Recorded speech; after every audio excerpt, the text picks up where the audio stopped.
Good morning. Welcome to your bite-sized word today. Today I want to encourage you that even though you might find yourself in a battle, the enemy is after your vision and your spiritual strength. But if you know who you are and you know who God is, you can trust him. So I have been looking through one of my books, Fashioned for the Days to Come. It's got the arrow, it's got the spear, the arrow, and the shield on it. And I wrote this book, and I feel it's relevant today. I wrote the book that God had fashioned us and equipped us and prepared us for the days to come. But we are in those days now that we need to know who God is. When we need to trust somebody, it's easy to trust them when we know them. So when we know who God is, it's easier to trust him. So I'm going to give you a couple of thoughts this morning for you to think about and to encourage you. In our season of greatest breakthrough, I believe this is a great breakthrough season. We're living in a miraculous day.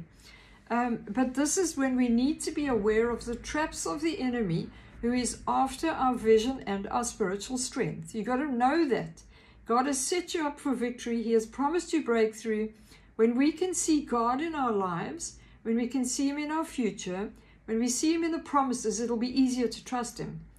We can only rest in God when we can trust in God. Rest is not sitting back, being inactive. It's being supernaturally overwhelmed by the grace of God. And when we experience the grace of God, we can trust him because we have surrendered to his ways. That's when we see God in the picture that we find ourselves in, that he hasn't left us, and then we trust him and we begin to co-labor with him for the breakthrough. And so there's something that enables you and I to surrender to his way of doing things. And I found this. There are moments that I can look back on when God answered a prayer or he brought a promise to pass in such a way that it was impossible for me to do. And I knew that only God had done that.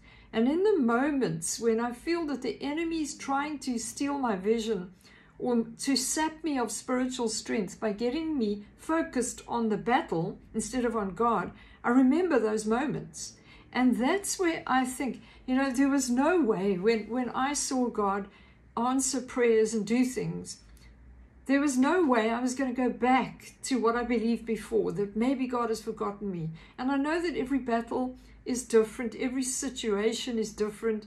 We always need to get fresh manna and be coming to God for a fresh promise.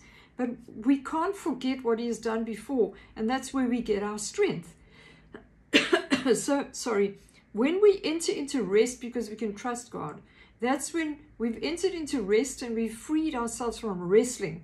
There's nothing worse than wrestling in a situation where you really want God to do something for you. He's promised you something and you really want this thing to happen, but it's not the right time, or there's nothing you can do about it, and so all you have to do is trust.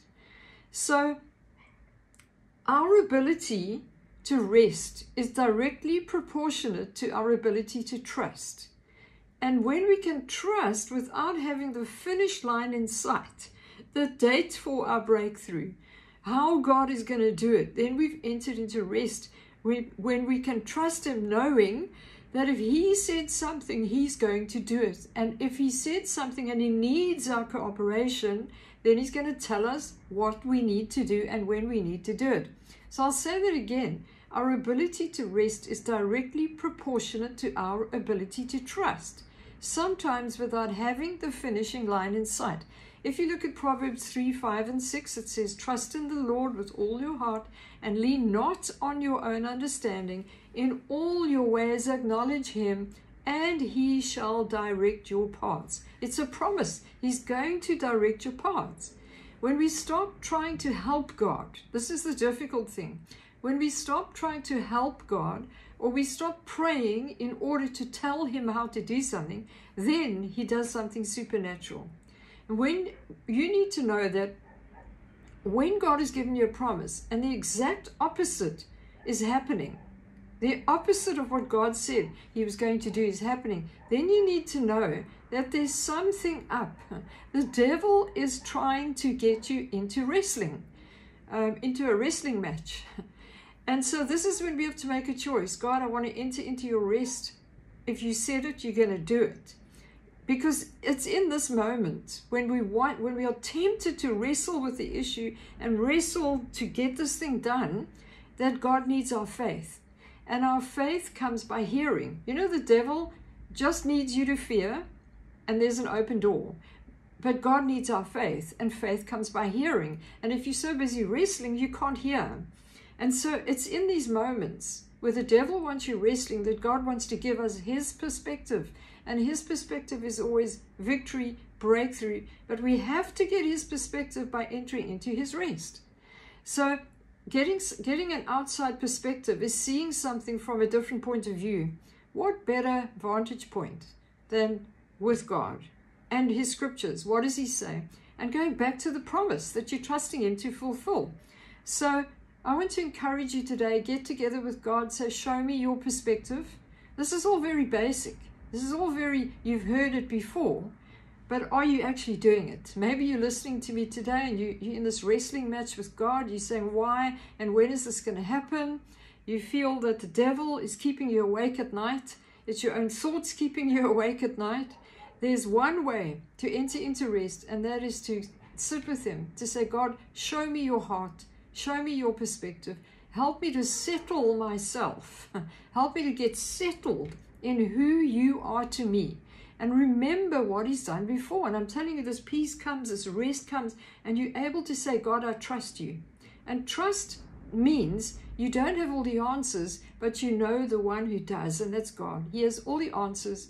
Things might not make sense right now as you're listening to me in your situation, hopefully not in what I'm saying. But if you come to him and you say, God, show me your perspective. Show me what is it. There are many times where I've been so frustrated because a prayer is not being answered. And then down the line, I look back and I see why that prayer wasn't answered. It was for my protection. And also God had something that was much better than my thing that I thought he had to answer. So trust him today. Trust in the Lord with all your heart. Not just a little bit. All your heart. Don't lean on your own understanding. Don't try and figure it out. Don't bring God a list of questions. Just say, God, I trust you. He is trustworthy. He is good. He is faithful to do what he promised he would do. So have a fantastic day today.